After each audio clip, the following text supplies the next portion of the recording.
Hi, welcome to the Louie File. Have you ever heard the term majoring on the minors? It seems like a lot of life troubles come from majoring on the minors, and it's a matter of getting our priorities realigned and what is most important and what is the most important thing that I need to be focusing on. Jesus told us in Matthew, he said, don't worry about what you will eat or what you will wear. He said, the birds, and the lilies of the field, look how great they look and look how the birds are provided for. You don't think you're more important than a sparrow that might fall to the ground? My Father he's watching you, He's got you. Just seek first the kingdom, and all these other things will be added to you, is what Jesus said. So seek the kingdom and God's righteousness. That's what Jesus said is the priority. So now, if we look ahead a little bit with the Apostle Paul in the letter that he wrote to Timothy, the first letter to Timothy, he gives him some very clear direction here. He tells Timothy not to get caught up in wives' tales and myths and all these kind of things. And he refocuses him. In 1 Timothy 1:5 it says, "But the goal of our instruction is love from a pure heart and a good conscience and a sincere faith." I love how simple that is. So there you have like three things. The goal of instruction is love from a pure heart, a good conscience, and sincere faith.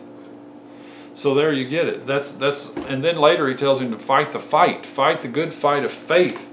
He tells him in the 1 Timothy 1:19, keeping faith. Let's see, 18, it says, "This command I entrust to you, Timothy, my son, in accordance with the prophecies previously made concerning you, that by them you fight the good fight, keeping the faith and a good conscience, which some have rejected and suffered shipwreck in regard to their faith." So, obviously, our faith, the level of our trust of God, is tied directly to a good conscience. So we keep our conscience clear the best we know how, and our faith will remain strong. At least that's what I'm getting from this. So we fight the fight of faith by keeping our conscience clear. I mean, my wife one time had a problem. Actually, I was her problem. And she went to our pastor at the time, or her pastor, because I wasn't even a believer, and was asking him about divorcing me. Can you believe that? Divorcing me. Lots of people kept telling her, don't do it, don't do it. You shouldn't do it. But they didn't have to live with me in my addictions and what was going on with me. So my wife was asking the pastor about it, and he told her, I think was very wise, he said, "Can you sleep at night?"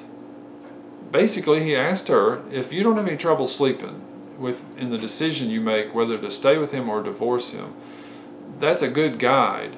If your conscience doesn't bother you, if your conscience is clear, then you move in that direction. Jesus told his disciples early on when he sent them out to go witness, he said, if your peace remains at that house, you go to the door, and if your peace remains there, you remain. But if your peace comes back to you, shake the dust off your feet and go on. So a clear conscience and peace on the inside is a good barometer. If you're calm on the inside about the decision and you're not disturbed by it, and you can get settled and you have peace, then that's probably a good indicator that God's saying, there you go, this is the direction, move in that direction, move in the direction of the peace. All right, well, that's the word for today. Love from a pure heart. All right, wait a minute, I got to read it again. Love from a pure heart, a good conscience, and sincere faith. There you go, three things. Love, faith, and a clear conscience. There you go. I'll talk to you later. Thanks.